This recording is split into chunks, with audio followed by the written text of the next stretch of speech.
coordinator May, along with her younger brother Max, had both been on a long and memorable journey with their friends Ash Ketchum and Brock. After an explosive last battle with Ash at the Terracotta Town Pokemon contest in Kanto, May decided that she would end her journey with Ash and Brock, so that she could continue her own in the Johto region. After saying goodbye to their friends, May and Max returned back to Hone via ferry, reflecting on their adventures as they left Kanto. May and Max returned home to Petalburg City for some much-needed rest before May would set out again.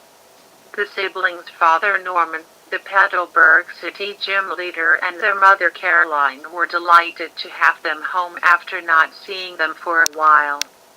They had been eager to hear about May and Max's adventures, but they had to wait till morning, as they were both headed straight for bed feeling completely exhausted. It was morning and the sun was shining brightly, creeping its way into May's room from the edges of her window blind. The sound of Pidgeys could be heard from outside, which woke her up. Man, it feels so weird to be back in my own bed again. I've missed it. May turned around in her bed so she could get more comfortable. But as she did, she then suddenly heard the sound of bells jingling. Hold on a second. What was that? She got from under her bed covers and jumped at the sight of what she was wearing. Instead of her pajamas, she was wearing a very familiar outfit from when she was involved with the Great Butler's magic show during her adventures. Back then, May and her friends had watched a magic show owned by a man named Butler. He always had at least 2 assistant clowns on his show, but he had lost each person who did the job for different reasons. May offered to help him out by being a clown assistant herself, but it resulted in Butler growing mad with power, and he ended up hypnotizing her to be his obedient clown forever. He soon realized his mistake and freed May from his control. She eventually forgave Butler and even offered to help him should they ever cross paths again. I don't remember putting this on, she cried, getting freaked out. I know I'm no sleepwalker and I'm not starting that now. Suddenly realizing that her family might have just heard her speak out loud, she tried to keep as quiet as possible. Okay, keep calm. Maybe you were actually sleepwalking. Yeah, that's what it is. She was moving around a lot, which was making the bells on her neck collar jingle frantically. She realized that the noise they were making could be enough for someone to hear her, so she froze in place. I got to get this off before somebody notices. She very carefully swapped out her clown outfit to her normal attire and sat on her bed to calm down. Well, at least nobody came in and heard the noise. But just what on earth was that? She sighed heavily and headed straight to the dining room to join her family for breakfast. Good morning, May, said Caroline, putting breakfast on the table as May entered. Did you sleep well? Asked Norman, who was already sat at the table. Yeah, I did, thanks, she replied nervously. Caroline and Norman immediately noticed that she seemed a little off. Something the matter, dear? Asked Caroline. Oh, it's nothing. Just feeling a bit restless after a nightmare I had last night. Sorry to hear that. Hopefully, some breakfast will cheer you up, replied Norman. Thanks, Mom and Dad. May gave a little smile and sat down to eat her slices of toast. Norman and Caroline spent a lot of time during breakfast asking about May and Max's time in Kanto, which was helping to get May's mind off what happened earlier. May had told her parents about her future plans too, which they were both expecting. Well, it's nice to have you both home again before you set off to Johto, May, said Norman. Have you decided when you will be going? I'm gonna stay here for a few weeks before I do. I thought it would be best to relax and have some time at home first. I've been looking forward to seeing you both again. By Caroline. Take as much time as you need before you set off. Relaxing is a good idea. After all, you both have been through. I'll make the most of it, Mum. I want to start learning more about how to be a Pokemon trainer, said Max towards his father. I made the promise to Ash that as soon as I become one, then he and I would battle. So please, could you help teach me? Norman smiled. Since you still have some years ahead of you before you can become one, then I guess I can start from the basics, he replied. Thanks, Dad. I'm gonna do my best and make you proud. When I'm older, I'll be a great gym leader just like you. I'll look forward to that day, son. Max then turned his attention to May. So what was up with you earlier, sis? What happened in that nightmare of yours? May was startled by what he said. Her mood went down, but she still tried to sound like nothing was wrong. Oh, I don't really remember. I just recall that it was scary. Max wasn't entirely convinced. However, perhaps it was about being chased by a giant tentacruel, or maybe it was a tornado carrying a large group of Sharpedo coming towards you. Tornado of Sharpedos? That's really dumb even for you, Max, sighed May. Hey, it could possibly happen. Anything is possible in a dream, whatever. Anyway, I don't really remember it. Well then, don't worry about it, May said Caroline. It's all over now and you can think about better things. Thanks, Mum. After breakfast was over, May headed back to her room to chill out for a little while. It wasn't long before she started thinking about what happened earlier, which dampened her mood. Just what was that earlier? Why the clown costume?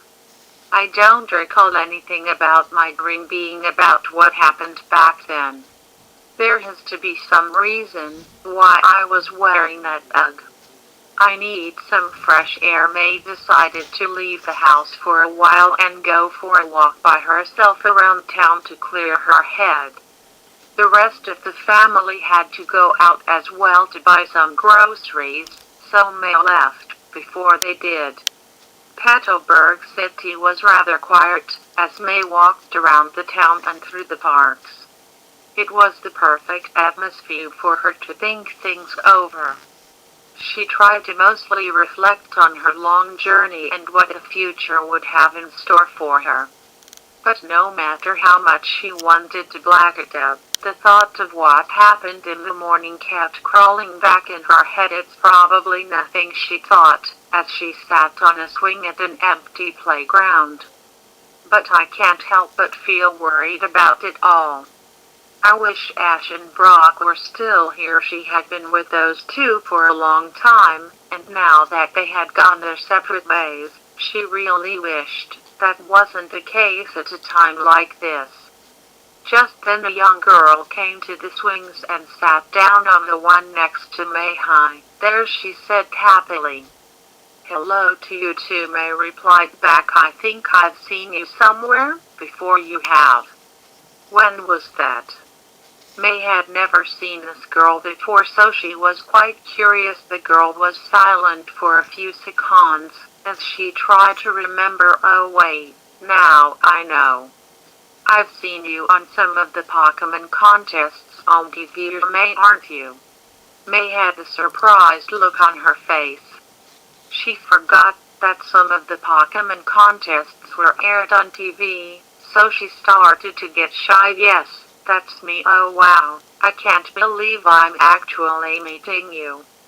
You're like the coolest Pokemon coordinator ever. May was getting even shyer. Oh come on, I'm not that great. Of course you are. I wanna be just like you when I grow up and can have my own Pokemon. Oh, how sweet of you. May's shyness went away and was replaced by happy appreciation from the girl's nice comments. What's your name? My name is Alexandra.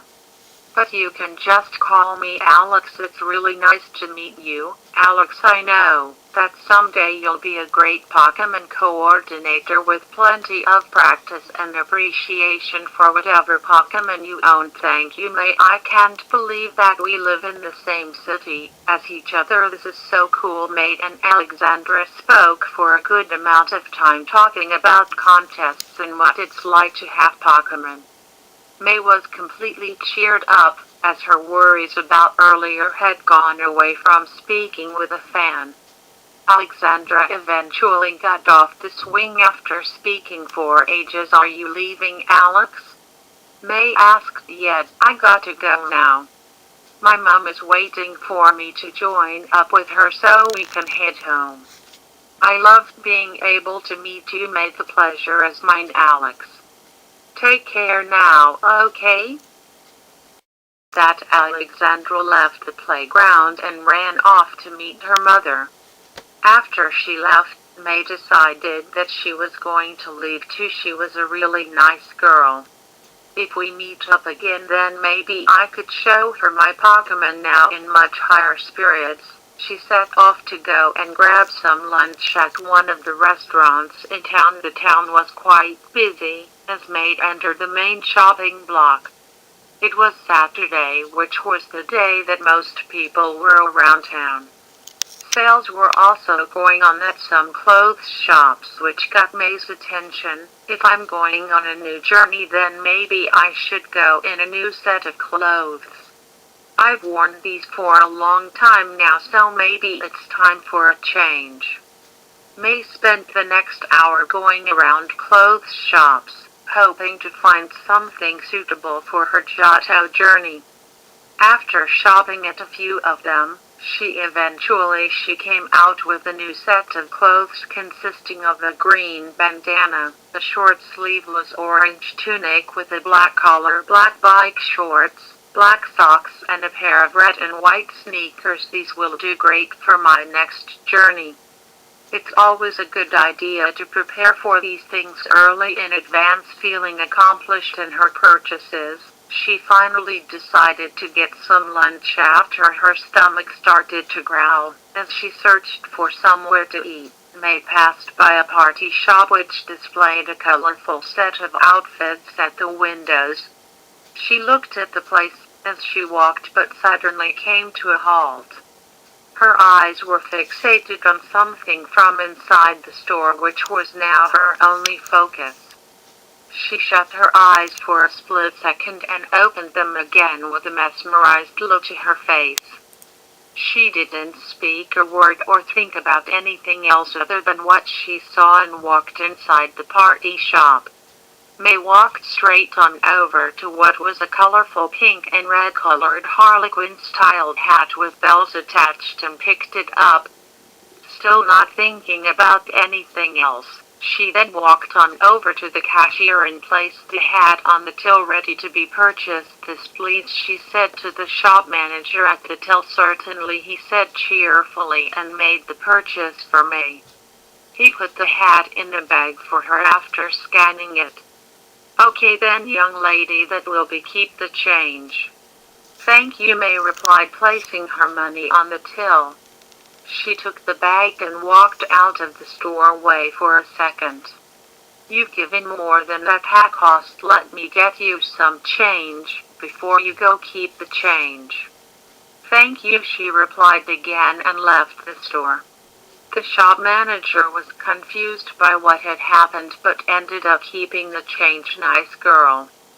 Strange but nice. As May walked away from the party shop, she closed her eyes for a split second and opened them again. Okay then, now to grab something to eat. She sounded a lot more cheerful now, and strangely the thought never crossed her mind to why she brought the Harlequin hat in the first place.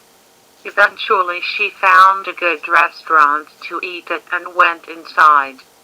May treated herself to a meal of pasta bake, which she managed to eat quite fast. She had been feeling starving before coming in, so it took her no time at all to eat the lot. Man, that really hit the spot. Maybe I could go with the dessert before I leave.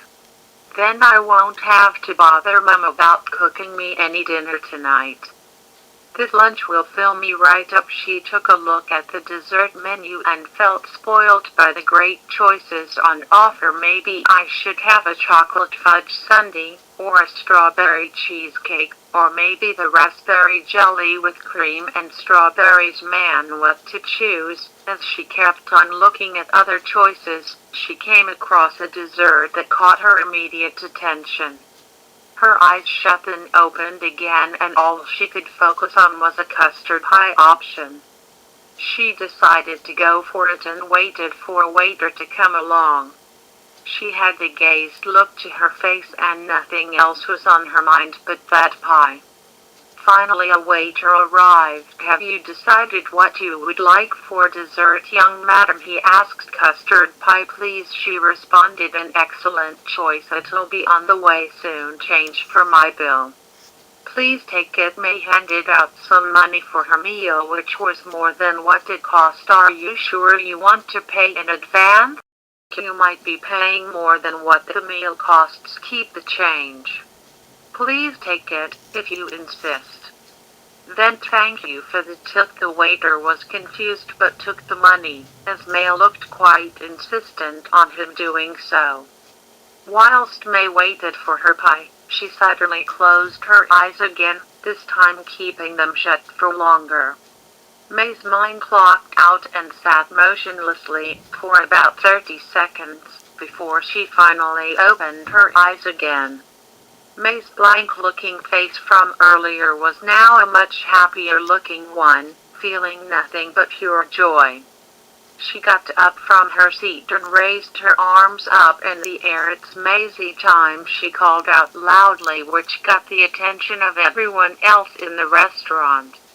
May didn't even notice that everyone was watching her and sat back down. "Custard pie, custard pie. Come to me, custard pie," she sang to herself. "I have a great idea." Eventually, the waiter arrived with the pie, which got May really excited. "Your pie, madam. I hope you enjoy it." "Thank you, sir." "Oh, you're so polite. The pleasure is mine. You certainly seem a lot more cheerful.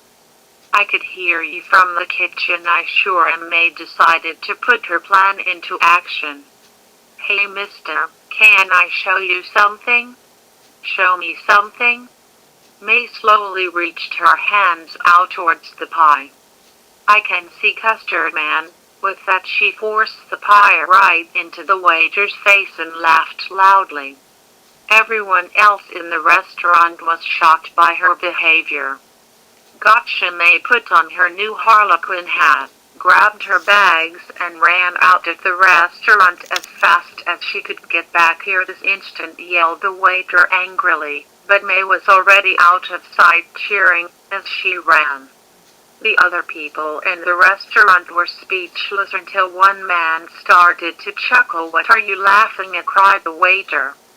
Eventually, other people began to laugh as well, which eventually led to everyone laughing. "Stop laughing, it's not funny at all." But everybody didn't hear him from how hard they laughed. May danced around the city happily, cheering as she did, until she stopped, having realized something.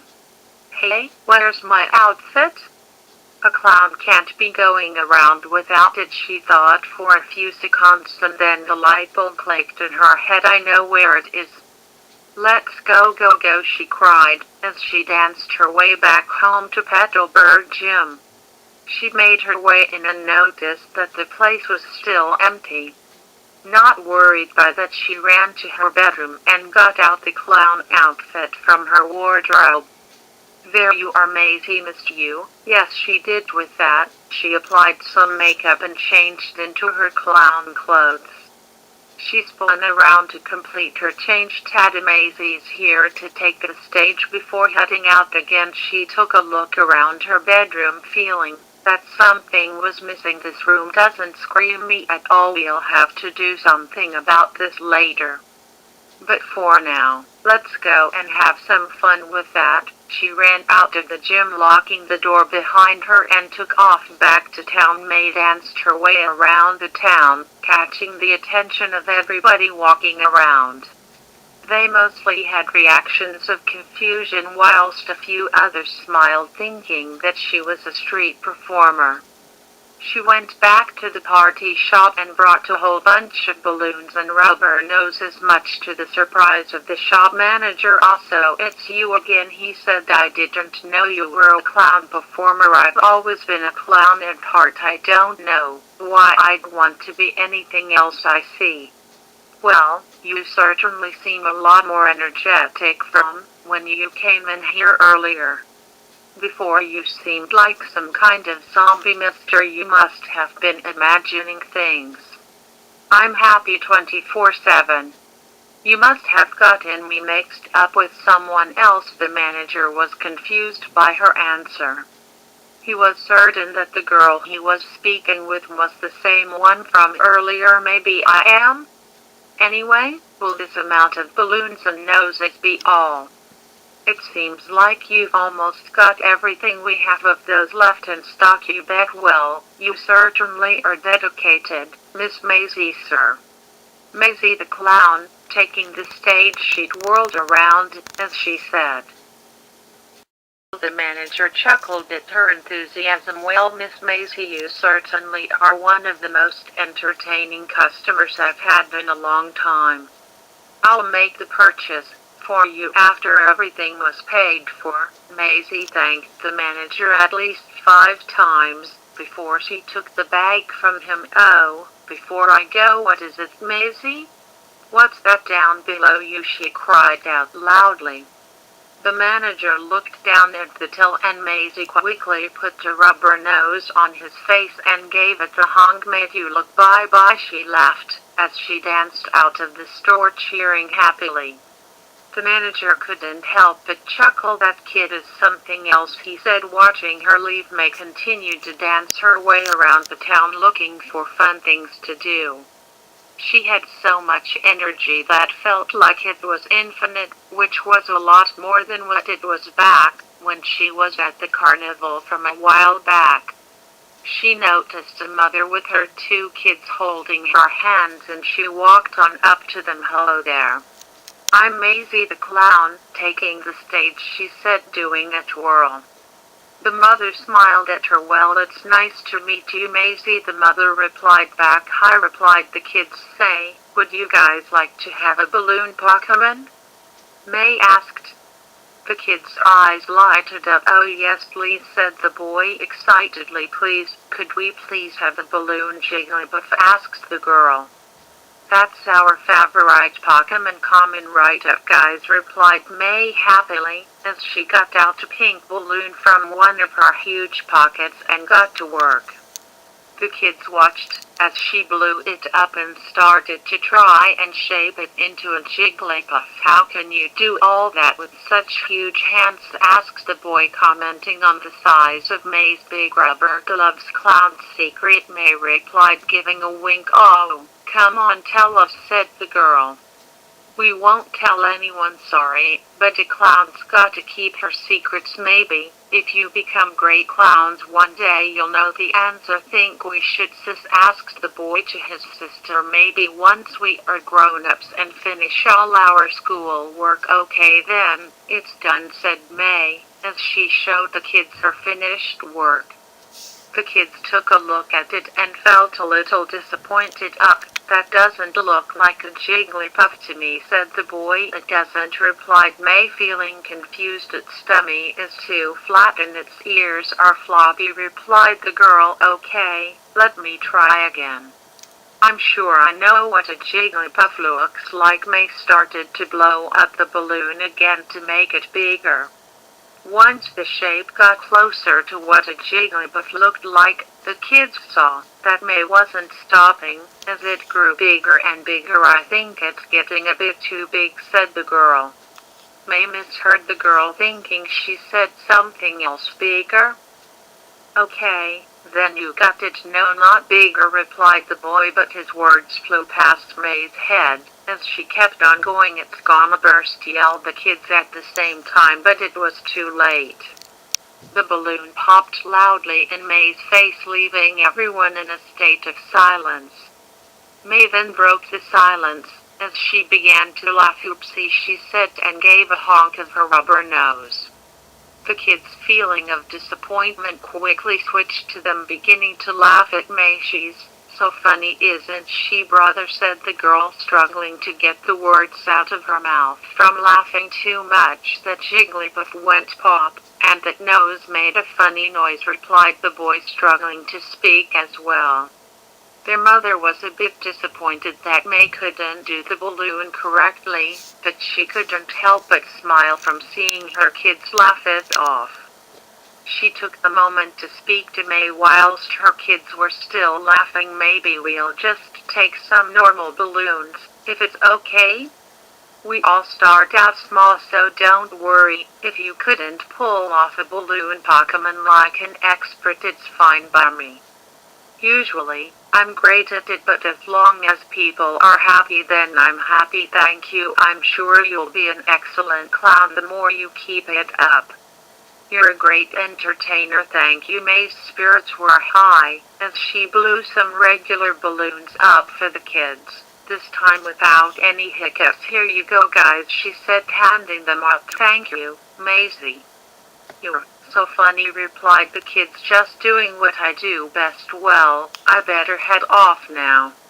"Oh, but before I go, here's something for you guys." May planted a pair of rubber noses on the kids' faces and danced off to find something else to do. "Bye now," she called out. "Bye-bye, Maisie." "Thank you," they replied, waving at her, until she was out of sight. Next, in May's search for fun, she noticed a rail set between a flight of stairs. She thought for a second, and once again the light bulb clicked in her head. "Time to show off my super awesome, amazing, ultra mega balancing skills," she cried out, as she ran towards the rail and carefully climbed on, spreading her arms out as she did. She was finding it hard to keep her balance in one spot, but she was determined to stay on. The people watching were slightly concerned that she would fall off. "Still got it," she said with pride, but that soon backfired on her, as she started to wobble. "Whoa, keep it together." But she, unfortunately, didn't, as she fell off the rail and landed flat on her butt on one of the stairs. The direction of her fall made her continue to go down the stairs, until she landed on the floor. "Hey, are you okay?" asked a man who ran on over to her. May looked up at him and giggled happily. "Oopsie, I'm fine, sir." "That was pretty funny," replied the man, feeling confused. "That looked like it really hurt." "Be glad it wasn't anything serious. Honestly, I'm fine. We clowns are pretty silly." "Sure to be careful, young lady. Training days will be over soon once practice some more." The man walked off whilst everyone else watched and went back to doing their own things. "Practice?" May said to herself, confused by the man's words. "I'm already pretty great at what I do. I just had the silly dumbbell, that's all." She laughed it off and got on her feet, ready to find something else to do. That didn't take long, however, as she saw a sports shop to her right. The shop window had some fitness balls on display that were in the sale. Her eyes gleamed at the idea she got in her head. "If balancing on a rail went a bit wrong, there's no way I can mess up balancing on a ball." She ran into the store and purchased one immediately, running outside to get on top of the ball. "Okay then, let's give this a try," she cheered. Getting on top of the ball proved tricky, but she managed after a few slip-ups. She started out pretty well balancing on it, considering it was a lot harder than the rail. More people were watching her do it and were fairly impressed. But that ended quickly, as May was starting to wobble. "Oh," she cried, "I can't stop." The ball was starting to roll along the ground with May now running on it to stay on top. People were dodging out of the way as fast as they could, as May was nearly crashing into them. "Watch where you're going, clown," yelled an angry lady, but May didn't hear her along with other angry people. May was rolling all around town, causing lots of havoc, getting faster and faster. She ended up leaving the town and was heading straight towards the park she had been at earlier. A flock of tailor who were eating bread on the ground left by people had to fly away quickly to avoid getting hit. Their bread pieces were flattened, which made them quite mad. One tailor wasn't going to let that slide, so it chased after May as fast as it could. As it caught up to her, it charged up and descended downwards to hit her with a peck attack, which landed right on her back. "Ouchie," she cried, as she finally fell off the ball and landed straight into a nearby lake. The tailor was satisfied getting its payback and flew off to rejoin with its flock. May popped her head out of the water and looked around at where she was. "Oopsie. I did it again," she smiled and once again laughed off her failure. May's energy seemed endless, as she was dancing around the park happily, despite her clothes being completely soaked and her makeup slowly coming off her face. What could I do next? She wondered, looking around the park. Just then she saw a trainer with a combustion sitting on a nearby bench having a snack. "Hey, that guy has a super cute combustion. Maybe I can ask if it can use its fire to help make it dry faster," and also her fingers snapped awkwardly against her soaking rubber gloves, as she got another idea. "Time for another circus trick. Hey, you guys over there," she called out to the trainer and combustion. They both turned to their right to see May come up to them. "Hey, look at that combustion. It's a clown that's completely soaking wet." "Combusk," replied the trainer's partner, feeling just as confused as he was. May stopped near the pair and introduced herself. "The clown taking the stage. That's a super cute combustion you have." The combustion got shy and looked away. "Thanks, Maisie. I'm sure combustion appreciates the nice compliment. What's a soaking wet clown like you want with us?" "Well, I was wondering if you could help me out with the super great trick I want to show you. See, I saw your combustion and was wondering if it would like to help me out with producing some rings of fire for me to jump through." "Rings of fire," replied the trainer. "Surprisingly, isn't that pretty dangerous?" "Can combustion," replied combustion, thinking the same. "Oh, don't you worry about that. We clowns are trained professionals, you know. I'd love to entertain you both with my skills." The trainer was interested in the idea but was pretty nervous about it all. "I'd love to see that, I really would. But my combustion is still early in trying to learn how to properly control its fire. I'm worried that producing perfect rings of it to jump through is something it can't quite do yet." The combustion, however, didn't think the same as its trainer. It was determined to get stronger, and hearing something like this wasn't going to discourage it. "Combustion, combustion, combustion," it said to its trainer. "Are you serious, combustion?" he said. "You know we still need to train more, and I wouldn't want anything to go wrong." Combustion, it was fully prepared to take on the task of making rings of fire no matter what. "That's the spirit, combustion," said May happily. "As long as you believe in yourself, you can pull it off, no sweat." "Combustion," it replied happily, feeling a sense of pride. "Well, combustion, if you insist," replied the trainer. But if anything goes wrong then don't blame me, Combusk. Alright, Combuskin, let's do this, cheered May, as she and Combuskin moved further down from the trainer to prepare for the trick. May moved away from Combuskin's firing range so she had plenty of space to jump around when it was ready. Are you ready, Combuskin? She called out. Combuskin, then show me what you got. Fire. With that, Combuskin charged up some fire in its chest. The trainer noticed that Combuskin was charging up for a long time, which meant it was possibly going to be huge. He started to worry, knowing what would happen next. Combuskin, hold on, he cried, but it was too late, as Combuskin fired out not a ring of fire, but a huge blast of flamethrower at May at point-blank range. Combuskin, stop. Combuskin suddenly noticed it had gone too far and stopped blowing. May stood perfectly still, covered in black all over. Combuskin, it cried out, asking if she was okay. Well, at least I'm all dry now, said May, as she collapsed onto the floor. Combuskin, the Pokemon, felt ashamed of its own pride, realizing that it went completely overboard.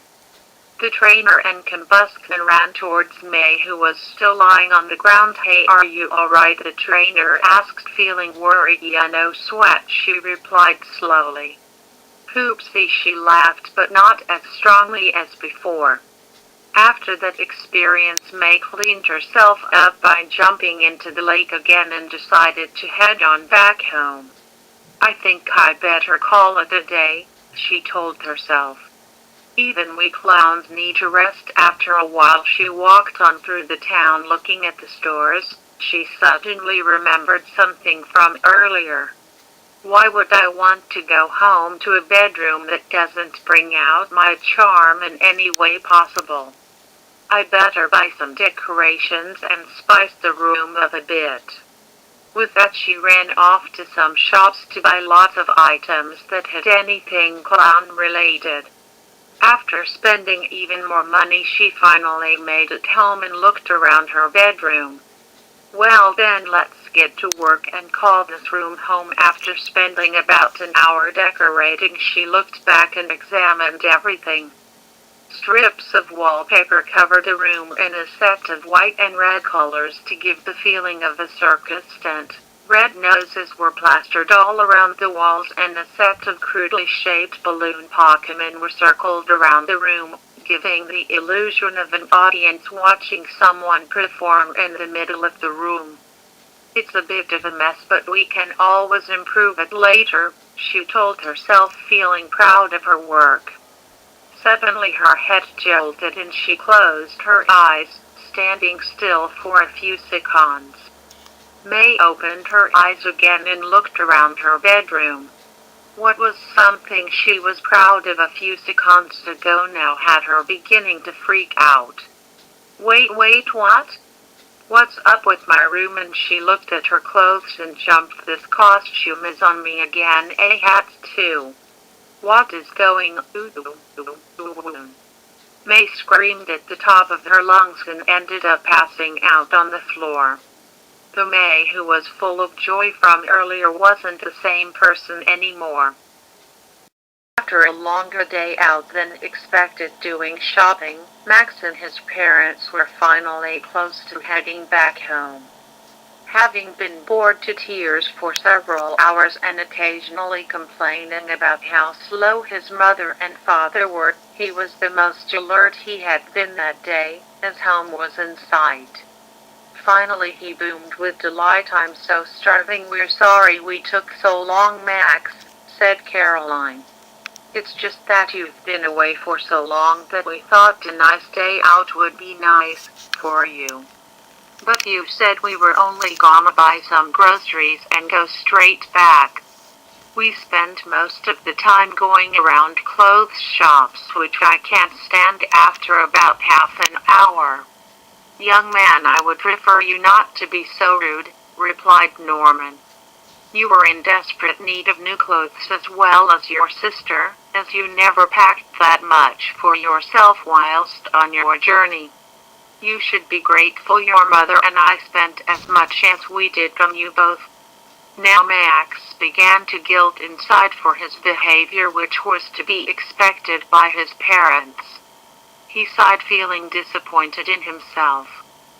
Sorry, Mom and Dad, thank you for all the new clothes. You're welcome, dear, replied Caroline, who was just glad enough to know she could interact with her son again after a long time. Apology accepted, son. Now let's get inside and cook us some dinner. Awesome, say, I wonder if May is back yet. It would suck if she missed out on tonight's meal. Brock's cooking was nice, but homemade meals just can't be beaten. I'm sure she will be. If I know your sister, she wouldn't dare to miss out on it, replied Caroline, as she wondered if May was feeling any better today.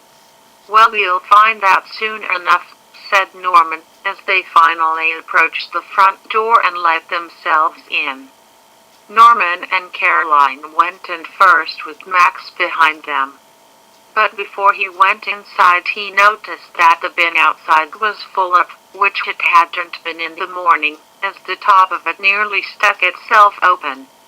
He didn't think too much of it and went inside the gym, closing the door behind him. We're back, May, called Caroline. Are you in? Meanwhile, inside her room, May jumped at the sound of her mother's voice and began to panic. She had almost removed all of the decorations all over her bedroom, except for removing her clown costume, as she had been in so much of a hurry to remove anything that could raise some eyebrows. Oh no. I still haven't changed out of this costume yet. Stupid May, you're so stupid. That should have been the first thing I did. May? I'll go check her room, replied Max, as he went to go and check. No. May quickly ran to her door and closed it shut, making sure to lock it as quick as she could. May asked Max cheekily, knowing she must have been trying to hide from everyone. What are you closing the door for? Getting changed, okay. Privacy please, how come? Just wanna slip into something more comfortable. You sound kinda stressed out, big sis. What's going on? Nothing. Just didn't expect you guys back so soon. So soon? We've been out 4 hours. Way longer than I personally would have liked, but Mom and Dad got us something good. Oh really? Well, Jimmy, time to change and I'll be right there. Fine. See you in a sec then. As May heard her brother's footsteps get quieter, she took a sigh of relief as she continued getting changed. I'm sleepwalking, she said, beginning to sweat. Oh man, what is going on? Soon enough, May had changed into her casual outfit and went to the living room where Caroline was waiting to show her the new clothes they brought her, whilst Norman was unpacking the groceries in the kitchen. Oh, there you are, May, said her mother happily, carrying a shopping bag in hand. We got this for you for your next big journey. Aw, thanks, Mom, she replied, taking the bag. She opened it up to reveal a new outfit consisting of a green and white kerchief, a sleeveless orange tunic with a black collar and white pockets, black cycle shorts, a pair of orange, white and black shoes, and a green fanny pack. How do you like it, dear? It's awesome. Thank you so much. May hugged her mother and gave her a kiss. Caroline then realized that May's hair seemed rather wet. Did you have a shower recently? Your hair isn't dried properly. May suddenly noticed that the stress of her current situation had gotten her hair all sweaty, which made her jump a little. Oh yeah, I did forget, when I heard you guys come back in, I quickly got changed so I could come in and help you. I must have forgotten to fully dry my hair, my bad. Well, don't worry about us, May.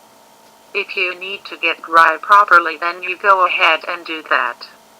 Your hair could end up sticking up by the morning if you don't dry and brush it properly, you know.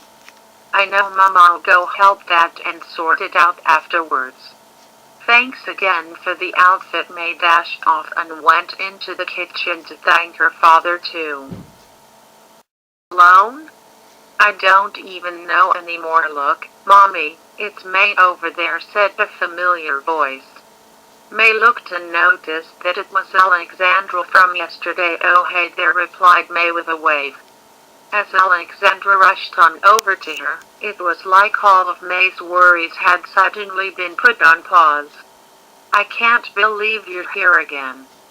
Mommy, I want to spend some time with May. Alexandra. Don't go bothering her now, replied her mother, sporting a long green dress, white heels, and hair as gold as the bright sun. Please forgive my daughter here. She's been dying to meet you again. Oh, it's no big deal. It's nice to see her again. My name is Leslie. It's a pleasure to meet you in person, May replied to Alex's mother, as she shook May's hand. Nice to meet you too, Leslie. You're quite the idol for Alexandra here. She wouldn't stop talking about you last night. Oh, I'm humbled, really. It's a surprise for me to meet a fan in my hometown last night, May. I was writing down all sorts of ideas of how I could do Pokemon coordinating just like you do, said Alex excitedly. I'm gonna try a performance of my own and imagine what my Pokemon would be if I were old enough to have one. What kind of Pokemon would you have? Alex asked May, as her interest peaked. I'd have a Gardevoir. A Gardevoir, huh? Yeah, those are my favorite Pokemon ever. That would be the one I would choose. Well, I'm sure one day you'll be out there being the best Pokemon coordinator you can. Thanks. But Mommy said I have wait until I'm 10 thought to have a Pokemon. I'm only 7, so it's gonna take ages. But once I'm 10, then I'm setting out on my own to become a great Pokemon coordinator just like you. May found her determination so uplifting that deep down inside it was helping her too. I'm sure you'll do great. When that day comes, I'll be rooting for you. Thanks. Hey, want to get an ice cream? Mommy will pay for us. Alexandra, replied her mother in surprise, you won't be getting any with manners like that. Sorry, Mommy. Please, can we get an ice cream with May? Alex had her arms wrapped up behind her back, giving her mother a cutesy look. May chuckled a little and spoke up. Oh, don't worry about me, Alex and Leslie. I have my own money anyway, and I don't want to trouble you. Oh, come on, May. I'd love it if you could come. Alexandra, May might be busy with other things today, so do show some respect. Anyway, if you are free, then you are more than welcome to join us, if you like. I'd be happy to pay for you. May felt conflicted with the offer at first, but seeing Alex looking desperate and Leslie smiling, she gave in. Sure, okay, that would be lovely. I have nothing going on right now until later, so I'll join you. Awesome, cheered Alex, jumping up and down. May chuckled again as the three of them headed into town. Alex wanted to hold May's hand along the way, which May happily accepted. The group had arrived in town, which was looking lively as they got close. Alex had been skipping along the whole way there, singing a cheerful tune, which was really lifting May's spirits. Are you gonna have May? Alexandra asked, doing a little spin.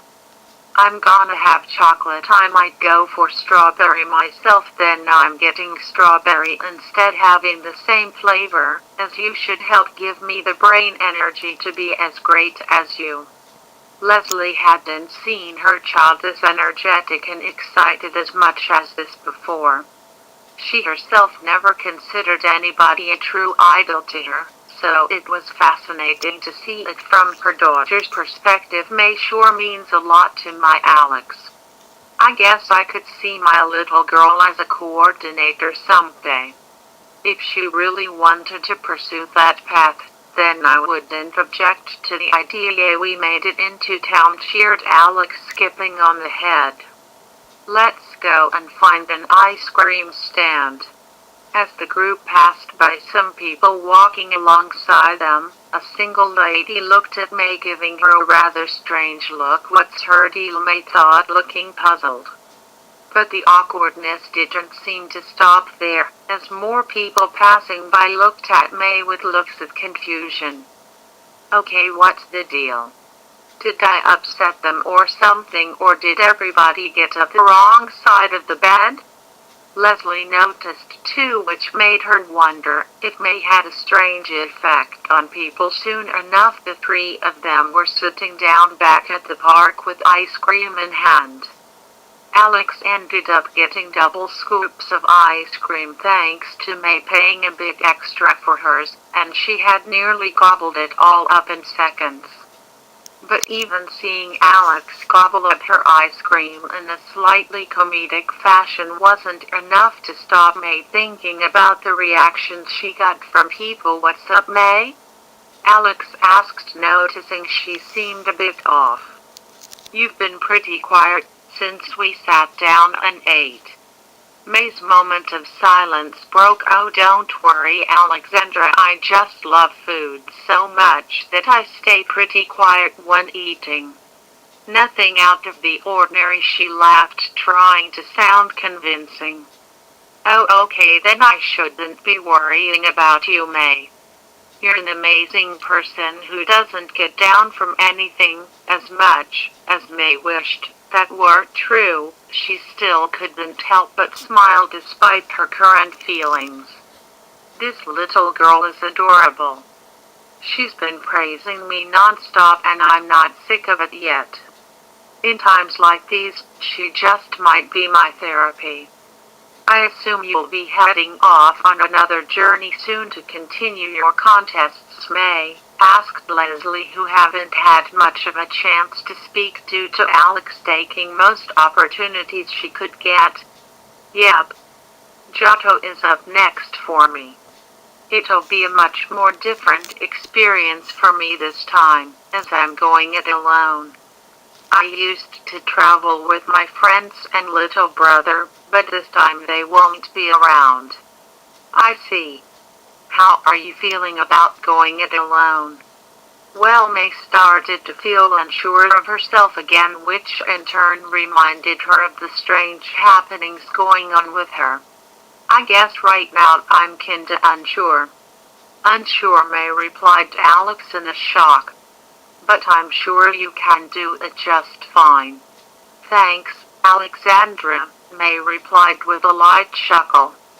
I guess I've been traveling with my friends for so long that the thought of them not being there makes me wonder if I can still do this, especially if anything bad were to happen. Leslie was taken back to when her son years ago was on the journey of his own. I feel a little bit scared sometimes, she said, but all you have to do is remember the lessons you learned alongside your friends, and use them to help you get by. If you think like that, it'll be easy for you, but you still have your Pokemon at your side, followed Alex, trying to pitch in. You're never alone when you have your partners at your side. Yeah, right, Alex. If it weren't for my Pokemon, then I never would have gotten where I'm now. I owe them so much for helping me grow into the person I'm today. See, I told you. Thanks, guys. I guess the thought of going it solo has brought me down a bit recently, but spending the day with you helps me realize that everything is gonna be fine. You're welcome, May. You show the world how incredible you are, replied Alex, holding out her hand for a high five. May smiled and high-fived Alexandra, feeling a little bit better. Well, I guess I better get going. My brother is looking after my Pokemon today, so I better head home and give him time to go and do his own things. "Oh, we're going now?" asks Alex, feeling disappointed. "Will you come back tomorrow?" "I'm sure I will, Alex. Don't worry, I'm not leaving town just yet." "Well, it was a pleasure meeting you, May," said Leslie, as she gave May a handshake. "Thank you for taking time out of your day to entertain Alexandra. We really appreciate this. Anytime. See you soon, guys." May turned around and headed off, waving to Alex and Leslie as she walked away. "Bye, May. Thank you, and see you again tomorrow." "Bye, guys." As May left the park, Alex and Leslie took off as well in the opposite direction. Alex looked back as they walked away, thinking about May the whole way back home. May had left the town area and was heading into the fields, heading on the pathway home. It was a lot quieter now, which gave May time to think to herself, "If I'm gonna find out just what all that clown stuff in my room was about, then I need to consider possibly going into town tomorrow and checking some party stores or something. I'd go now, but honestly, I just want to sit in bed and sleep this off for now. Spending time with Alexandra and her mom was so nice that I don't want my personal problems to ruin this day." As May reached the big open fields, she noticed that this usually quiet area had quite a lot of noise going on. "What is that? Sounds like construction work or something. In the middle of the fields of all places?" She carried on walking, but quickly stopped as curiosity got the best of her. "Okay, I'm gonna check this out really quick." As May was getting closer to the source of the noise, a large yellow object was coming into view that, upon walking closer, turned out to be a big tent. Parked close by the tent were a few big trucks where workmen were carrying heavy equipment inside it. "What's this doing here? Isn't that a—" All of a sudden May's thoughts suddenly froze and she shut her eyes for a few seconds. She opened them up now with a delighted look on her face. "A circus has come to town? It's like destiny planned this out for me. Maisie is gonna take the stage." May's random switch in behavior from yesterday had come back, and she darted off back home to dress up in her clown costume. By a massive stroke of luck, the house was empty again, as May ran indoors, noticing a piece of paper on the doormat. It wrote, "If you get this message, mail, the house is locked. We have gone out to pick up some more groceries that we forgot to pick up yesterday. Getting to remind me of things we need, as usual. You know how he is. Max has already put your Pokemon back in their Pokeballs and has left them in your room, so don't worry. Anyway, we will be back soon, so take care and see you later. Signed, Mom." "Oh hey, that's cool. I'll take my Pokemon with me this time and show them the circus tent I found." May quickly applied her makeup, got changed into her clown outfit, and ran out of the house, locking the door as she left. "Get ready, Petalburg, because Maisie is here to take the stage like never before. I'm gonna join that circus and give everybody a show they won't ever forget." Jumping and dancing her way back to the fields, May was dead set on one thing only, and it sure wasn't getting ready for her next journey. "Keep it up," cried Stella, the ringleader of the Pokemon circus that had arrived in Petalburg City. Stella was known for being rather rough when it came to her training, but she was a kind soul deep down. Her circus was well known across the Kanto region, and she now wanted to expand the show over to new regions around the world. She watched her crew train the Pokemon for their acts, which got her excited to put on the show for the people of Petalburg in 2 days' time. Her Mr. Mime walked into the tent to meet her. Have you finished putting the posters up around town? Mime. Great. Thanks, Mr. Mime. Our grand tour of the whole region will get off to an amazing start soon enough. Mr. Mime. So make sure that you all train hard today, she said to all the Pokemon and staff. We only have today and tomorrow to practice, so let's get cracking. Roger, replied her crew with their Pokemon. Happy with everyone's progress, Stella walked outside of the tent heading towards her trailer, when suddenly she heard the sound of somebody in the distance yelling along with the sound of bells jingling. What on earth is that? The figure came into view in the distance, who turned out to be May. She was trying to ride on top of a big blow-up ball, but it was spiraling out of control as she tried to stay on it. Watch out! Coming through, she cried as she headed straight towards Stella. The ringmaster dodged out of the way as May rode into the tent and crashed into the seats inside. She ran back in to check up on her with the rest of the staff and their Pokemon staring in confusion. Are you all right? Stella asked as she helped May up. Totally, she replied with a weak laugh due to the pain. Wait. You're a clown? Yep. I'm Maisie. Maisie the clown, taking the stage. May squeezed her rubber nose at the end, which made the staff giggle. Stella stood there unsure of what to say. I see. Well, what are you doing here? I saw your circus and I just had to come and check it out. I'm aiming to become one of the greatest clowns someday. Oh please, will you let me help you out? Oh please may I? I love the circus.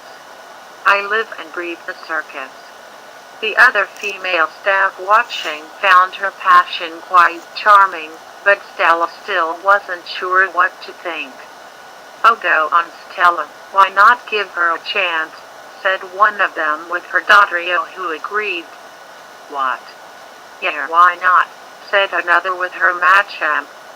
She certainly looks the part at least and seems super friendly too. I'd be happy with her having a go, replied another with a Tangerine Executor. May closed her hands together begging for an answer. Well, looks aren't everything, Maisie. This is a Pokemon circus after all, so you'd need some Pokemon as well. Oh, I have plenty of those. She reached into her pockets and took out her Pokeballs. Come on out everybody. The balls opened up and out came May's Blaziken, Beautifly, Skitty, Bulbasaur, Eevee and Squirtle. Meet my friends here. May's Pokemon turned around and jumped at the sight of their trainer wearing the clown outfit again. Your Pokemon seem a little spooked, replied Stella. Oh don't worry. I wanted to surprise them by getting into costume without them knowing. I knew you guys would like it.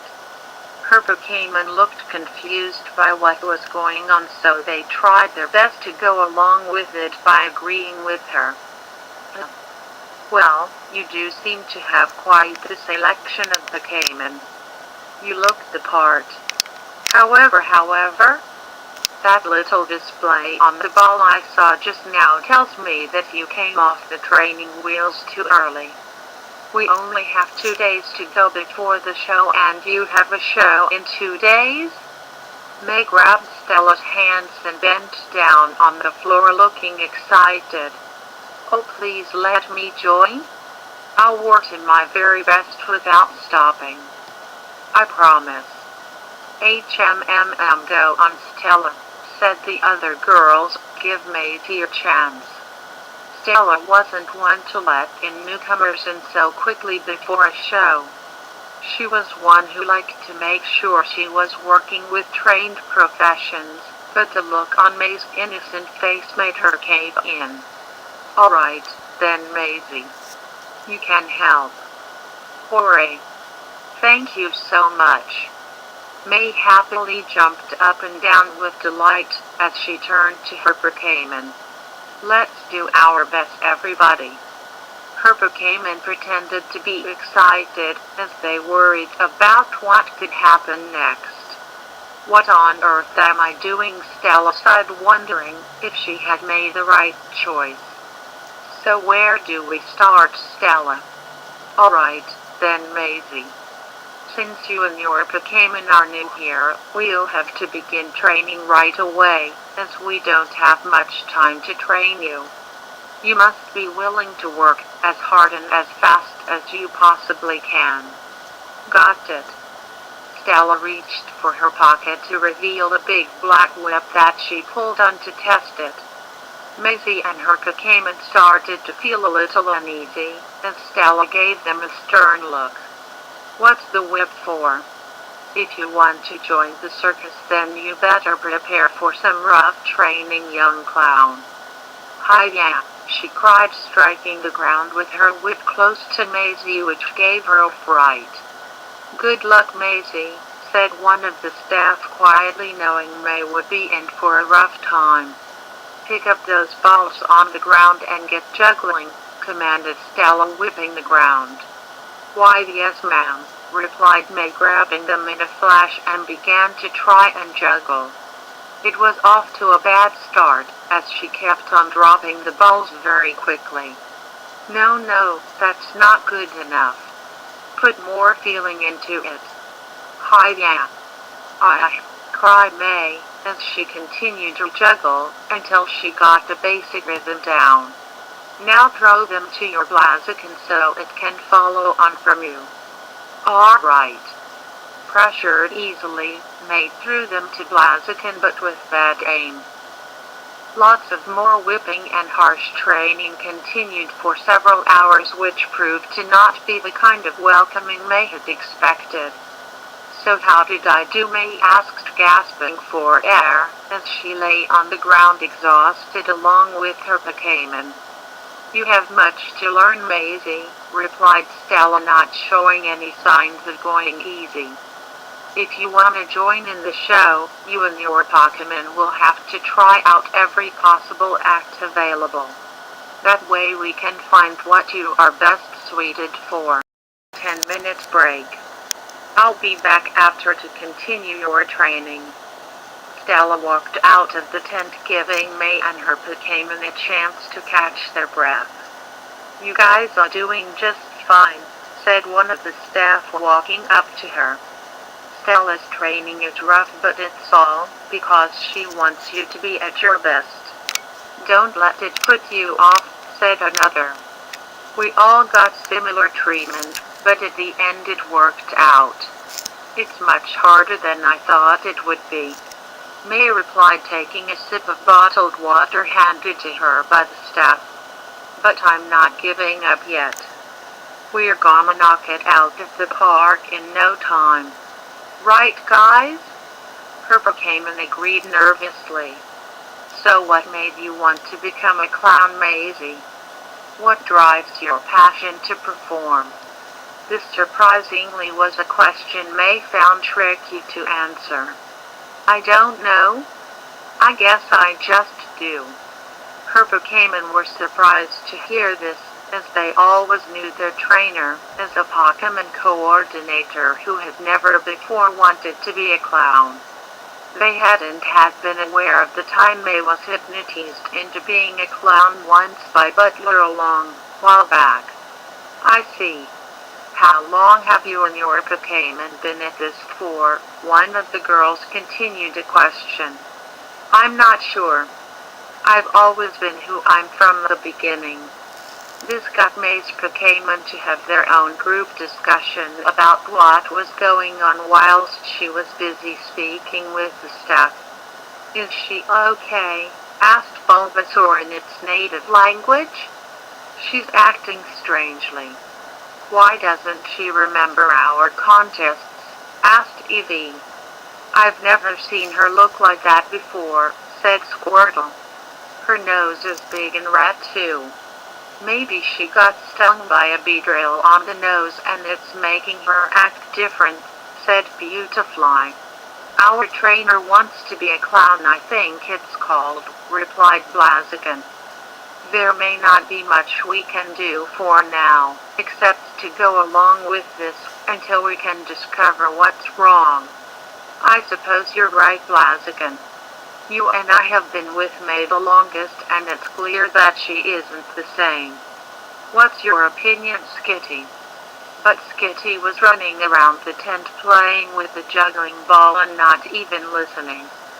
Skitty, get over here, said Bulbasaur, looking annoyed. This is a serious situation. Let Skitty be, Blaziken told it. You know that she can't resist anything round-shaped. Your Pokémon seem to be quite the little family over there, said one of the girls, observing them. I wonder what they could be talking about. These guys are my best friends, replied May, looking over at them happily. Together we're gonna do great at this Pokémon circus. Oh, but wait a minute. May observed them closely, which gave her Pokémon an awkward feeling. You guys aren't dressed for the occasion. We have to get you all as clowns too. The Pokémon gasped with shock. We have a trailer outside where you can dress up your Pokémon, if you want to use that, Maisie. Sure. Come on guys, let's go, she replied happily, as she ran on over to get her Skitty. Come on now, you can play with the ball later. Play with some of my jingling bells instead. Skitty immediately hit the bells on her collar several times and didn't want to stop. Come on guys, don't get left behind, she called back to them. Guess we have to do this, said Blaziken with a sigh, as it along with her other Pokémon followed. After a lot of fuss, May arrived back in the tent with her Pokémon all either wearing costumes, had their faces decorated, or a mix of both. Tattoo. May cheered, introducing them to the staff and Stella, who was looking a little impatient. Oh, they all look so cute, said one of the girls.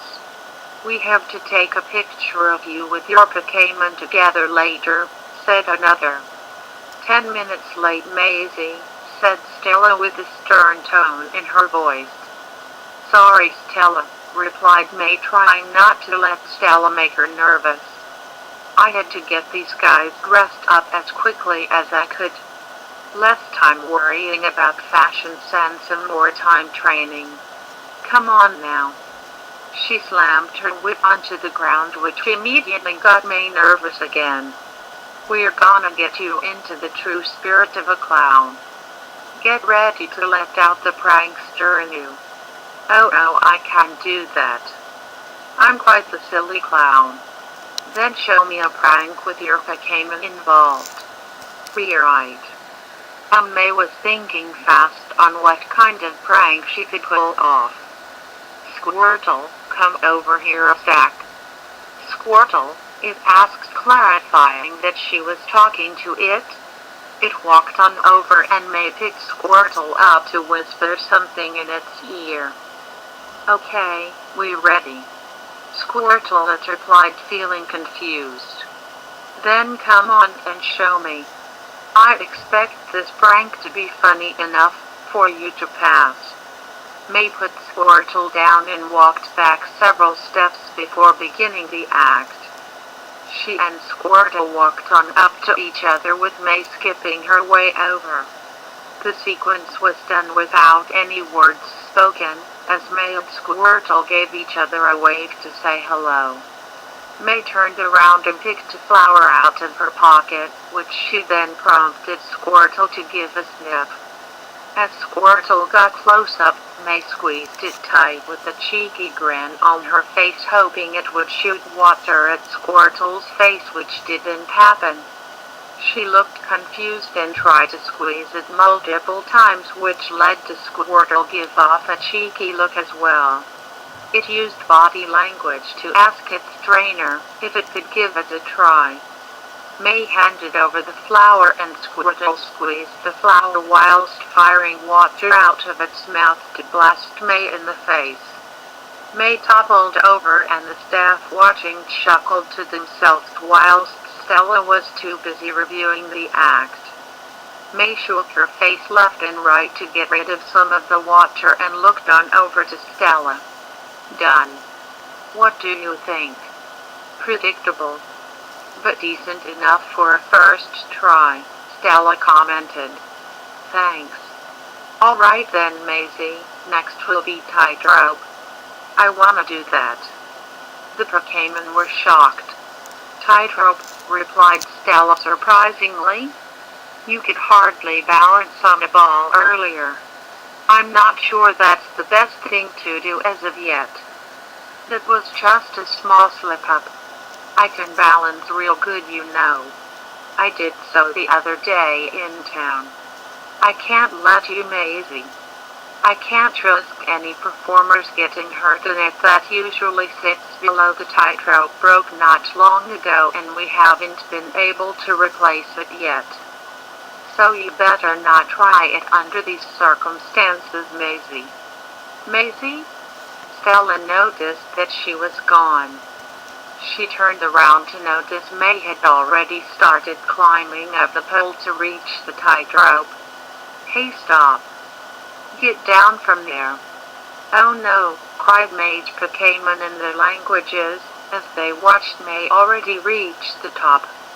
Don't worry, everybody. I'm super good at balancing. I'll make you all proud.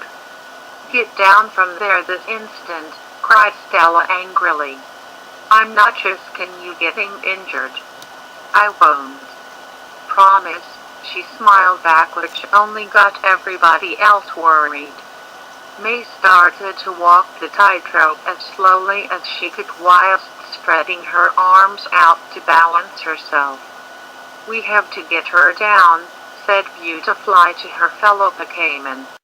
Where's Skitty? Asked Bulbasaur, looking around. It looked up to notice Skitty was climbing up the pole to follow May as quick as it could. Oh great, cried Blaziken in shock. Skitty's got its eyes on those bells on May's clothes again. Of all the times, Skitty. We have to stop it. But Skitty had already got on the tightrope and was carefully making its way to May. Oh hey Skitty, said May, as she looked behind her. You want to join in too? But looking behind her was where it all went wrong, as she started to lose her balance. Maisie, cried the staff in fright. Whatever you do, keep that balance, called Stella, getting stressed out. But the pressure didn't help May, as she finally lost her footing and began to fall. Oh no, the staff looked away, unable to watch. I got it, cried Bulbasaur, as it launched its vines to grab May just in time. Blaziken jumped up high and grabbed Skitty to save it. Both Pokemon put their friends back on the ground with a sigh of relief. Thanks, guys, replied May, still keeping up her positive attitude. That was a close call. Skitty happily ran over to her and started playing with the bell attached to her right boot like nothing had happened. You better be lucky your Pokemon were there to save you, said Stella with a sigh of relief. But your actions were foolish. Clowns are meant to be silly, but there's a difference between being silly and stupid. Sorry. I'm just trying my best. Well, don't let me catch you doing that again. You're still a rookie, so you won't be able to do everything at once. Stella turned around to the rest of her team. Everyone take a break for a little while before we move on. She walked out of the tent with a heavy sigh. Don't scare us like that again, said the staff, walking up to her. We seriously thought you'd injure yourself. I'll be fine. No worries. I suppose there really is no stopping you? Your enthusiasm is actually kinda inspiring when you aren't being reckless. I got to try out another act, she replied, showing no signs of stopping. Now what could I do? It's okay to take a break, you know. I only have a few days to prepare. I'm gonna keep going.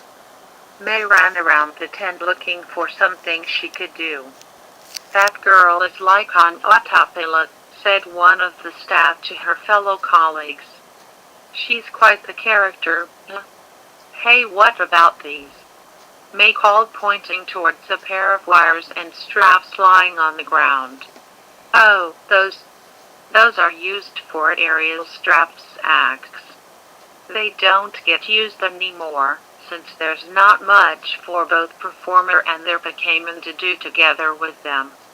It's a Pokemon circus after all, so both trainer and Pokemon need to do work together. I just got an idea for these. May replied excitedly, putting her hands together. What did you have in mind? Within most of their break time, May had put together a little setup. She had placed 9 of the straps around her arms, wrists, knees, and feet, and the wires attached to the straps were connected to a series of planks to form a marionette controller. How about this? She said, clenching her fists with excitement. Why don't I put on an aerial straps marionette act? My Blaziken is gonna sit down the platform all the way up there and use the controls to move me around. That way the aerial straps act can have both trainer and Pokemon work together. Blaziken was as surprised as everyone else. Well, it's certainly something this circus has never did before. Are you sure this would work? Can't hurt to give it a try. Come on, Blaziken, let's do this. BL Blaziken, it replied hesitantly, as it took the controls and climbed up to the platform.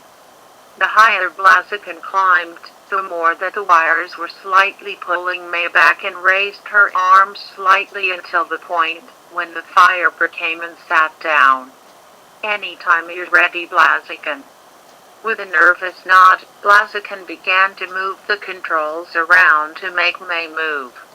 The springy nature of the wires made her bounce up high as she floated around in the air. Everyone watched as May's arms and legs were moving about all over the place randomly due to Blaziken having never done anything like this. This is so fun, she cheered happily. I'm a pretty wacky clown puppet. After a mess of moves, May used some of her own force to do a graceful twirl in midair and continued to do it until the wires tangled her all up.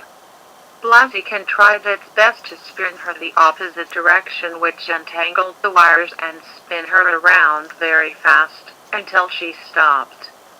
Wow, I feel dizzy, she said with her tongue hanging out. Girl, said one of the staff, with the others nodding their heads in agreement. Don't feel left out, she called to her other Pokemon. Come over here and you can dance with me one by one. They were hesitant about it and talked amongst themselves about who should go first. No need to be shy, guys. Come on. Eevee was picked to go first amongst the group, so it walked on over to May, where Blaziken made her kneel down and reach her arms out to Eevee's front paws. The little Pokemon grabbed onto May's hands nervously, whilst May herself smiled at it happily. Go on, Blaziken, she called, as it carried on to make her move. May's legs were skipping on the spot, as Eevee tried to copy her moves using its back paws. Gotta say, that's pretty cute, said the staff girl. Yeah, you are right about that. This is beginning to make my heart melt a little. Just then Stella returned into the tent and froze in place, watching May's act. What on earth is this? She said with the most baffled look on her face. "Alright Evie, ready for a big jump," said May, trying to get it hyped up. Evie jump. May used her own force this time to take a big leap into the air, which was followed by her doing a forward spin. Evie cried out with fright, holding onto May's hands for dear life, hoping not to fall. This was messing up Blaziken's grip on the controls, so it panicked and tried to frantically move around to regain control. But disaster struck, as May was being flung all over the place and almost crashing into her Penman and the staff. "Maisie, you have to stop this now," cried Stella. "Look out," she cried, as she was now heading straight towards Stella, who managed to dodge her just in time. The wires were now pulling her back where she was heading straight towards the pole. Uh-oh, Evie finally managed to jump away from May's hands before she slammed face first into the pole, causing her rubber nose to squeak in the impact. Blaziken had also dropped the controls, which smacked down on May's head as she landed on the ground. "That's got to hurt," said a member of staff. Everyone went on over to check if she was alright, which to nobody's surprise had not put the dent on her positive attitude. "That was so much fun, minus nearly hitting everyone." "Goodness. You're not hurt too bad, are you, Maisie?" "Face is a little sore, but I'm totally fine," said Blaziken, feeling ashamed of itself. "Oh, don't feel bad. You did a great job. Together we made a great team. You also did a great dance with me, Evie." Evie replied, feeling too dizzy to think straight. "I leave the tent for a break and there you are getting yourself into trouble again," said Stella, sounding quite annoyed. "Though I must admit that act was creative." "Thanks. But it was messy. You and Blaziken are clearly inexperienced, so that act is too risky to do for an actual show. I won't be allowing it on the night. Oh, it's been a busy day for us all. I think we are gonna wrap things up for now. You've been working hard, Maisie, so you need to rest up." "Okay then. I see potential in you and your Penman. But you clearly have a lot to learn. So you better rest well tonight, because I will continue to train you hard until you all can get a few acts down before the big show." "You got it, Stella. Thank you again for letting us be a part of this show. It's been my dream to do something like this." "Pleasure. Now run along and get some rest. You live in the area, right?" "I sure do." "Great. Safe travel home then." May turned towards her Penman, feeling proud.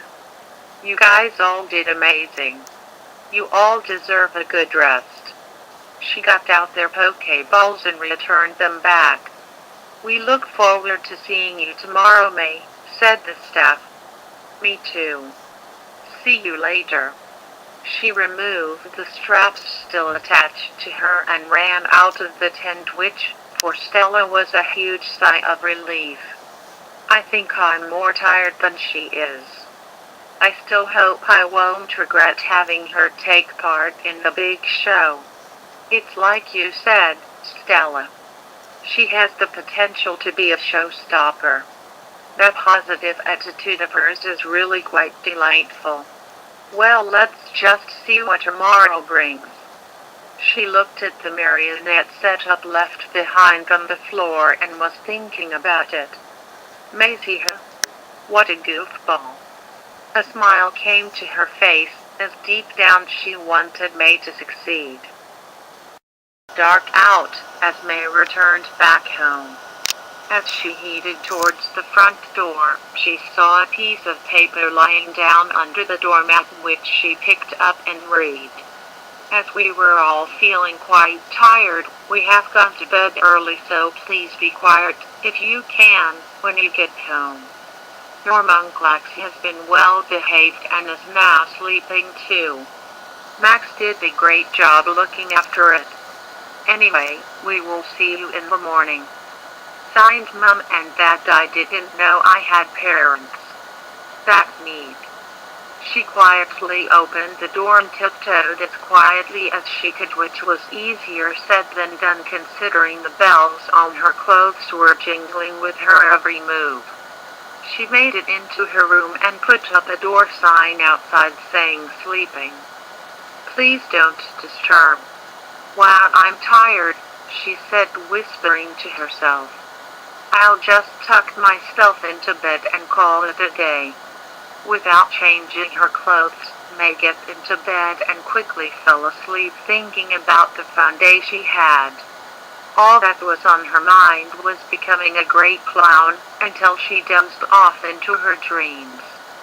Next morning, May awoke to the sight of her alarm clock and noticed that it was far later than the usual time she would get up at. Man, I feel so exhausted. Was I dreaming about meeting Alex yesterday or what? I can't remember how that dream ended. Guess I might as well get up. May stretched out her arms, suddenly hearing a familiar sounding jingle. Not again. She pulled the covers off her bed to notice the clown costume. Why, she then looked at her mirror to notice her rubber nose and white face paint. Why has this happened again? May immediately got out of her costume and quickly put on her usual attire in a panic. Ugh, I should just throw this thing away. I feel like I'm sleepwalking into this or something. But before she went out of her room to throw the whole thing away, she couldn't stop looking at it and remained silent for a little while. I should put this back in my wardrobe. Without thinking, May stored it away and left her bedroom, not thinking twice about it. Even though at the same time she was still freaked out about just what was happening. Am I losing it? Who even knows anymore?